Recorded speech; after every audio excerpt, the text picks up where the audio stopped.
Everybody's favorite industry plant is back in the news. Last year, there was some footage that leaked online of a multiplayer Horizon game that was said to have been canceled.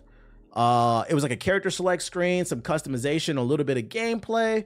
People were like, well, it turns out that game might not be canceled. And I'm starting to believe what started off as a joke might be true. Horizon Zero Dawn, or the Horizon series period, might be gaming's first industry plant, because I don't know why this game keeps getting such a crazy push from fucking Sony. Let's read along. Sony's live service push, no joke. A lot of people are working on Horizon Online. Bloomberg journalist Jason Schreier has appeared on the Spawncast, where he caught up in a conversation about Guerrilla's plans. Will you be doing another lo-fi later on? Lo-fi? You mean stream? Are you talking about beats? There's obviously quite a lot of Horizon on the way this year, with Horizon Zero Dawn remaster due on the 31st of October and Lego Horizon on the 14th. But what will come after these two games? Horizon Online is their next product, not the third single player game, looks like he's explained. So that one maybe weighs off, which is a shame, because I thought some of the stuff that, I'm not going to spoil it, some of the stuff in the world building they did in not Assassin's Creed, Horizon Forbidden West, I thought was really interesting, and I wanted to see how the story concluded. Looks like we're going to be waiting really long, because we got to get another live service multiplayer game with Aloy. Schreier continues, PlayStation's live service initiative was no joke. Everybody was like, it's the live service games all around. Horizon is one of the few ones that hasn't been canceled or hasn't come out and flopped the way Concord did. And so, yeah, a lot of questions and a lot of people are working on that. They said, fuck that Spider-Man live service. Let's do live service Aloy. It's probably worth adding some context here. To the best of our knowledge, Horizon Online has been in development since around 2018. 19, 20, 21, 22, 23, 5 years. It's been in development for 5 years, and we still haven't seen it. That's crazy. When Killzone veteran Simon, and I believe that 5 years, because I'm not gonna play it on stream, but if you want to, you can Google it. You can find the footage of Horizon Online. It looked like it was well along. When Killzone veteran Simon whatever returned to the Dutch studio to lead production on a multiplayer game, that means the project is probably close to completion. Horizon Forbidden West, meanwhile, released in 2022. Yeah, we know. I was editing thinking, like, how the fuck is there so much Horizon news? This game is so fucking mid, bro. It's mediocre. The best thing about Horizon was Silent, and he passed away. Oh boy, that was the best thing about the damn game. That in the world. Yo, shout out to Hemi with the sub. Appreciate it. Another what is this? You know? Is it like team deathmatch with Aloy? Is it or is it like the First Descendant or Suicide Squad? Go here and kill 20 enemies with your friends? Because I swear to God, man. Make sure your loot and your armor is up to snuff. Like, is it another Marvel Avengers? I'm fucking tired of these games, man. I was able to finally catch a stream. Hey, welcome, Hemi. I'm tired of these games where you got to upgrade your armor every 2 hours so you can do 20% more damage. Numbers popping all over the place like a fucking Vegas casino. Colors all in your goddamn face. You spend half of the gameplay in the menu, making sure all your items and your abilities, they're in sync with not only your build, but your team's build. Also, you can fight a monster that's completely uninteresting. The only game I feel like that's recently got it right was Remnant 2. Like, yeah, you had to build your own character, but like the fights were engaging. The bosses were cool. Like, you really had to sit up in your chair and like work together as a team and communicate. And if you haven't played that game, you're selling yourself short. Grab a couple buddies and try out Remnant 2. It's probably cheap right now. But I'm tired of these Suicide Squad ass games. And I'm gonna tell you what. If this game comes out and it's like Suicide Squad and the First Descendant, y'all better treat this game the same way you treated Suicide Squad. Matter of fact, I take that back. I don't even know why. I don't even know why I just said that, because that was very disingenuous. I know you niggas aren't going to do it. You're not going to keep that same energy. You know how I know? Because you didn't keep the same energy with the First Descendant. And how do you justify it? Because it's free. Do you dislike the gameplay loop? Or do you dislike the fact you had to pay for it? Because if you dislike the fact you had to pay for it, that's okay. That doesn't bother me. Just say that. But I am sick and tired of people saying they dislike these live service looter shooters, but as soon as one goes free, you turn into crack fiends. I think y'all do like these busy work ass, homework ass games, bruh. They ain't gonna play it either way. You're right, it's on PlayStation. We know PlayStation niggas don't buy games.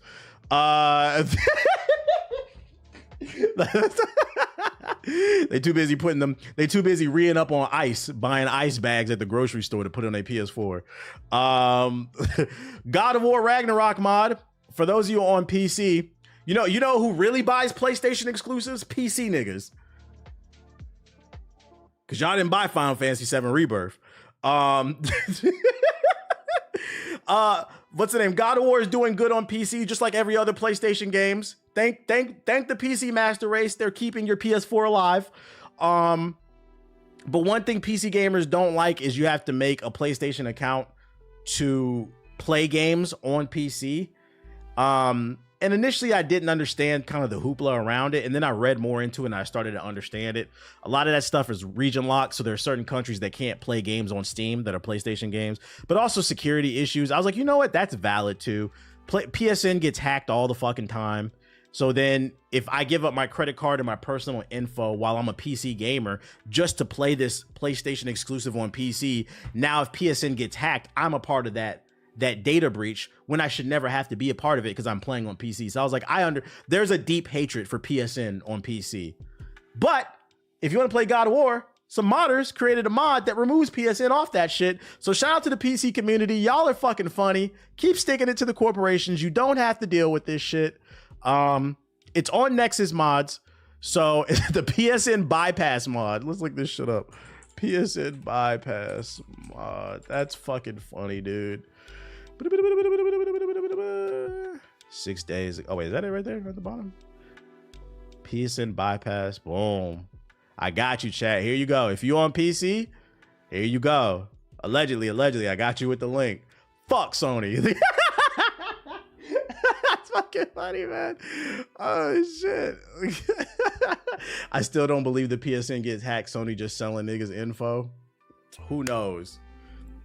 Who fucking knows? Yo, shout out to Little Fame. Is it the same for Steam Decks? That I don't know. You're gonna have to do your research on that. That I don't know. There was something funny that this perfectly segues into more Sony slander, bruh. I don't know if y'all missed it yesterday. You probably did on PS4 because you niggas don't got no games anyway, and your PS4 doesn't start. And when it does, you gotta get jumper cables like it's a car. But for people who are on PS5 who actually own current gen consoles, you are aware that PSN was down yesterday. So I just wanted to let the PS4 niggas know that PSN was down yesterday. You would have known that if you had a 5. Anyways, that's enough of the news for poor people. The PS4 actually has games though. Yeah, changing your wallpaper every day is pretty fun. It's pretty fun. Wallpaper change, logging in, talking through the earbud to your friends. Sound like you're on a Vietnam radio. That's pretty fun. Renewing your month-to-month PSN subscription. If you're on a month-to-month PSN subscription, that's why you cannot save for a PS5. You are spending more money every month. Go without it for a few months. Play some single-player games. Save your money and get a PS5. It's not that bad, bro. It's not that bad. Todd Howard reveals why Bethesda games are irresponsibly large. Yo, shout out to SXX3000 with the sub. Appreciate it. Let's talk about some Bethesda slander. Everyone loves a Bethesda. No, we don't. Does bigger equal better? Over the years, Bethesda game studio titles have gotten... Yeah, let's get to the actual quote, though. Oh, there we go. In 2023, the team released Starfield after many years of development, offering up a veritable feast of exploration features and 1,000 planets in a vast universe, 1,000 planets with nothing and no cars on them. They just put the car in there. Many have argued that the bigger doesn't necessarily mean better, and as Todd Howard recognizes, making these worlds so gargantuan isn't always sensible. We cut very little from our games at Bethesda, which is why the games are so irresponsibly large, and it really comes down to the whole team, you know, putting a lot of creativity into the game. It's obviously not just me, and I think that's what really makes them special. Nigga, what? I thought he was apologizing. He's defending it, which is crazy in itself. We cut very little of our games at Bethesda, which is why games are so irresponsibly large. You're the CEO of the company. You're the head, Todd. If you feel like the games are too big, say cut the content back. Let's focus on a more concise experience so that gamers, because I can't stress enough, I play games to have fun. When I heard there was 1,000 planets in this game, I knew this shit was gonna suck. Who gives a fuck, bruh? Listen, I'd rather take 3 to 5 really well-crafted planets with cool missions, characters, story development, gunplay, character customization, secrets, amazing lighting, aliens. Maybe you guys would have had some time to put some real aliens and threats in space if you weren't too busy drawing 100 different planets. And then this man's like, you know, we were just in too deep. You're the CEO. You're the head of the company. Say, hey, we need to do better. I'm not gonna lie, you sound like a horrible leader. Let the community fix the game. Like the Outer Worlds. The Outer Worlds was great. It was fucking great. Shout out to Obsidian.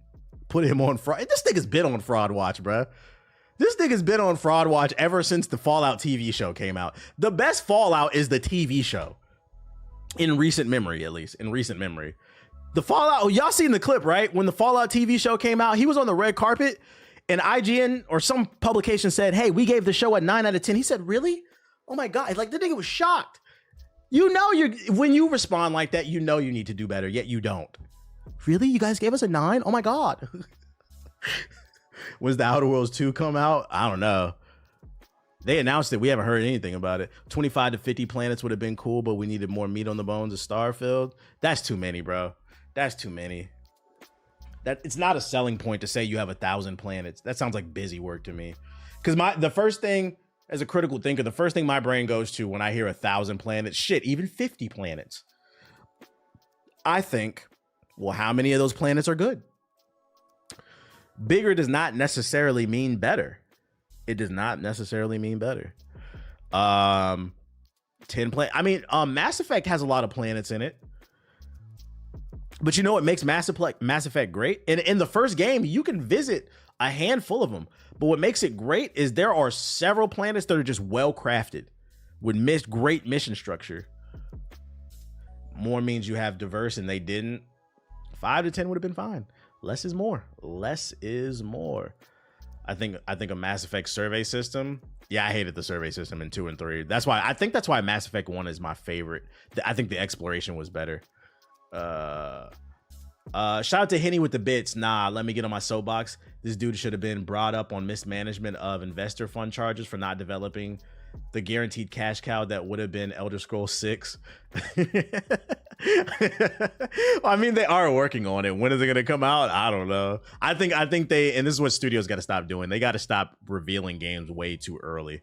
I think they revealed Elder Scrolls 6 way too early. But I'm not a fan of Elder Scrolls, so I don't care if that game comes out either way. And what's funny about Starfield is just yesterday, I seen this on my timeline, a new game called Moon Mystery. It's a first-person shooter adventure full of puzzles, action, and strange new worlds. And I saw this on the timeline. I wasn't expecting much. This game looks like what Starfield should have been. I'm going to play this trailer. It's only a minute. If you control the time, you control the universe. Beyond the event horizon, destiny. Do I plan on beating Starfield? No, nigga. Promise me you'll be back. This is an indie game. You think Amy and Ben think I'm dead? What up, Rob? Full Sail exclusive. Boy, what was his name? T-O-B-Y? This is on Game Pass? Is it really? No, Amy! Someone might be alive there. They got Call of Duty sliding mechanics and shit. Sal, I think I'm being observed. You're telling me you knew all that before and you kept it a secret? What am I doing? This is not meant to be.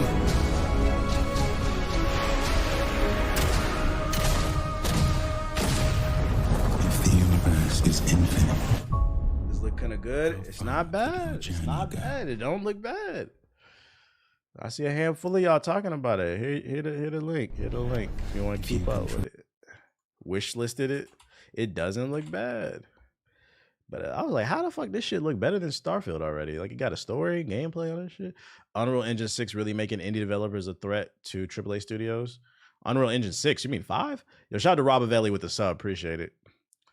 Fuck Unreal Engine 5. Unreal Engine 5 is woke, remember? I featured that. It's a joke, by the way. It was a tweet that I featured last stream. Somebody said if you use Unreal Engine 5, the game is woke. So all Unreal Engine games are woke and trash. Yeah, it's the DEI engine, which, by the way, nobody answered my question. It's the title of my stream. Is there DEI? Is there heaven for DEIs? Is there? Let me know. Play a fucking beat, bitch. The games industry is undergoing a generational change, says Epic CEO Tim Sweeney. A lot of games are released with high budgets and they're not selling. Epic Games CEO Tim Sweeney said during his address at today's Unreal Fest in Seattle that while there's still uncertainty about what exactly the metaverse is, that government lizard shit, the continuing growth of Fortnite and the failure of a number of high-profile, big-budget games to meet expectations is proof that it represents the future of gaming. Fortnite hit new records in currency. Sweeney said during his opening comments, achieving an all-time peak of 110 million active users over the precious holiday season, an accomplishment he said coming amidst a generational change in the games industry. God damn. 110 million active users still? That's what I said. Y'all lying. I wonder how many of these are PS4 players.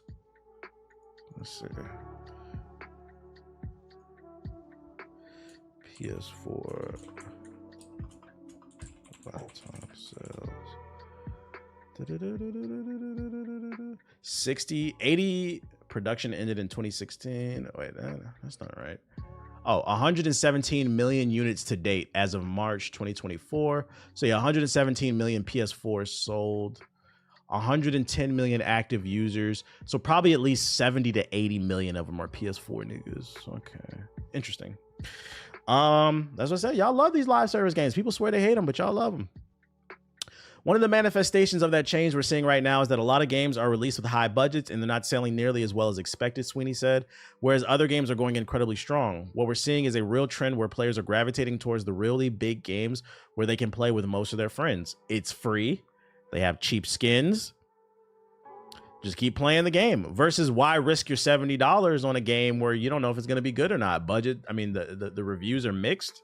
Like I said, the few successful live service games are eating into the profits of single player games or even other multiplayer games like a Concord or whatever.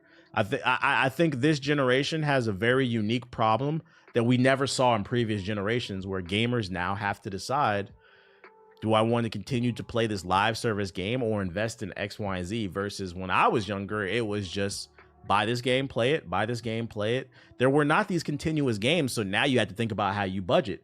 And you have to ask yourself, is it worth it, especially in this economy? I understand the consumer standpoint. The perceived value of a game, he continues, grows in proportion to the number of your friends that you can connect to, for everything from playing games together to chatting by voice, watching virtual concerts, or doing other cool virtual things online. Yeah, and that's another unique issue too with this generation. It's the time investment, right? The time and the money investment. I'm pretty sure there are people out there that got thousands of dollars on their Fortnite account. And it's probably hard for them to let go and try a different game knowing they spent so much money and time on it. It almost becomes like a vicious cycle that they're stuck in.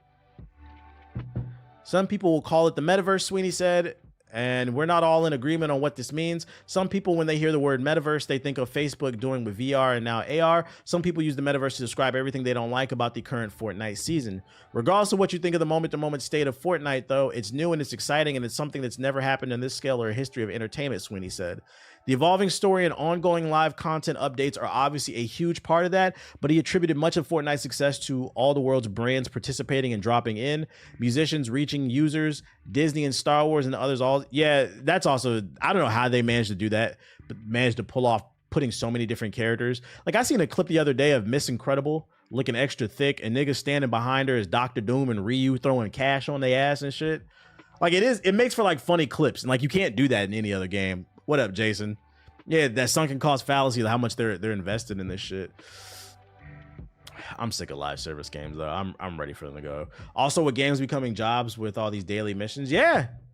And people don't even understand like the psychology behind it. They've been sucked into doing a job. I gotta get my dailies, gotta get my weeklies in, gotta get my monthlies. If I don't, I'll be behind. And then you get made fun of. Like, imagine being a kid who doesn't have much sense of self, especially because, I mean, they're kids, they're still maturing, right? Like, the last time I got on Fortnite, everybody made fun of me because I didn't have a skin. Now I'm a grown-ass man, so I'm like, nigga, fuck you. I'm still gonna get these kills. I'm still not gonna build nothing. I'm gonna play like an unk, and I'm still gonna get some kills, like whatever. But imagine being a kid who's not fully mentally developed, and you hear that from your friend group all the time. You don't have no skins, you're poor. Now you're getting bullied into buying shit. You're stealing your mom's credit card and shit, your dad's credit card.